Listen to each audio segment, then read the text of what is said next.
with the Kyle Rittenhouse trial, it reminded a lot of people of something, I just can't remember what it was. Oh, the Brett Kavanaugh hearings, in which Brett Kavanaugh, who had been accused by a high school friend of committing sexual abuse of her, cried his way through the hearings to make him a permanent member and Associate Justice of the United States Supreme Court. And his tears turned out to be more powerful than the tears of Christine Blasey Ford, which were the tears of an alleged victim. But in America, there's a thing about both white vigilantism and white tears, particularly male white tears. Really white tears in general, because that's what Karens are, right? They Karen out, and then as soon as they get caught, it's like, Green Waterworks. White men can get away with that too. And it has the same effect. Even as the right tries to politicize the idea that masculinity is being robbed from American men by multiculturalism and wokeism, they still want to be able to have their tears. So my friend Jahan Jones, who writes the brilliant The Readout blog, wrote a great piece about this. And if you want to read it, you're going to be able to read it right here.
Hi guys, so I saw this story trending this morning on Twitter, and I was definitely tickled at some of the stuff that people were posting about Joy Reid of MSNBC. A lot of people were calling her racist and saying she's just so racist towards white people and all this stuff. And it kind of tickles me. This whole creation of secondhand oppression is funny to me. I'm sorry, I must say. Um, and so they're upset because she, as you can hear in her statement, she's comparing Kyle Rittenhouse, the guy who killed the two guys during some protest or looting, and he was on the stand testifying, and he started crying.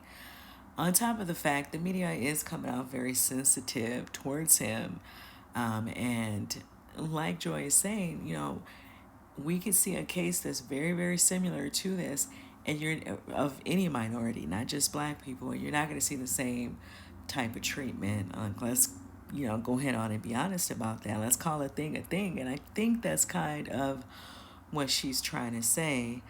But Twitter is going in, and I just I don't know. I'm not understanding where they're coming up with the racist stuff, simply because she's pointing these things out. I guess that's why, because she's pointing them out about a white person. Is that what it is? Because the people that Kyle shot, they are both Caucasian, and you would think that people would just want to see justice for those young men. They were young as well. And regardless if we agree with looting or not, it's not my job to go out in the streets and stop crime or stop people trying to express themselves about how they feel about something. That is what the law enforcement is for, and whoever else is going to show up on the scene. That's not for me to pick up a gun and go out and, decide to create some type of justice for some company or business owner. And we all understand the cow was not going out to protect a business of his own. And as far as all this fear and all this stuff that people are trying to pretend like he was under, then why go outside? Why would you go out, grab a gun and go run outside? No one called him to the scene of whatever he was, wherever he ended up with this gun, right? Or he met these people, and I'm sure people around him saw him with a gun, and they started to fear the fact that he was out there with a gun.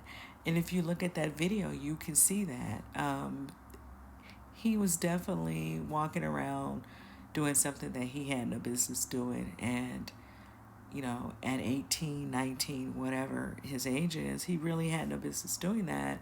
And in this country, in certain states, you can be tried as an adult. Now, when there's a brown child or a black child, people don't have an issue with doing that. But now all of a sudden, everyone's supposed to have all this sympathy for this person's age. And I think that's what she's trying to point out. And I also want to say, because I think I've said this before about Joy Reid and Don Lemon, and people who work for these news channels, they're doing their job. That doesn't necessarily mean this is how they feel. Someone else is instructing them, to make their points. They're pushing somebody else's agenda. This is not the Joy Reid agenda. I'm sorry, I don't believe that. I think that, she was put on this platform because she falls in line with whomever's beliefs, and they hired her to push their agenda. And I believe that about Don Lemon and the black people that work for Fox News as well. It's the same thing. It's just that they're on different sides of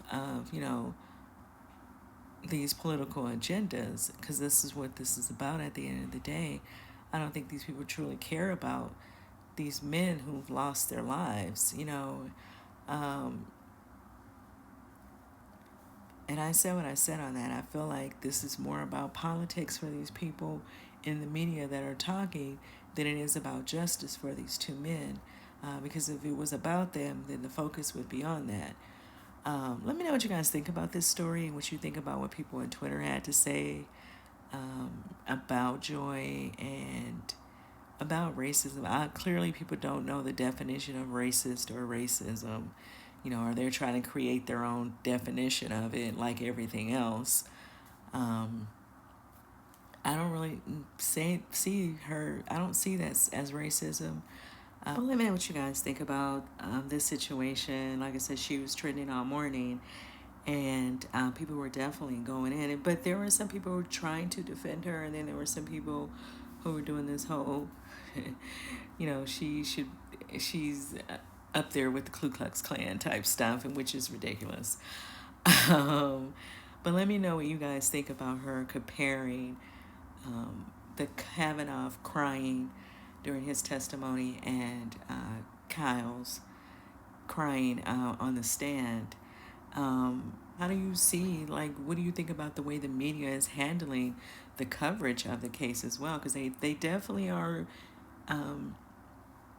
acting very different around that case. And, it's almost as if it's not even about murder. It's so much about talk about his age and, he's a kid and he was scared. And, it's a lot of sympathy for someone who murdered two people, right, over something that he really had no business going out in the street handling for himself. Just imagine if we all decided that we're going to, when we get upset over other people's points of view, we just should go out with a gun and start shooting people, right? Obviously, it doesn't work for everyone. We get that, but just imagine if people decided to start going out and doing that. Let me know what you guys think about all of this in the comments and about what she had to say comparing the two cases, and what the people on Twitter had to say about her. And how do you feel about the coverage of the Kyle Rittenhouse case and the verdict that we're, I guess, still waiting on? I'll talk to you guys in the next video. Bye.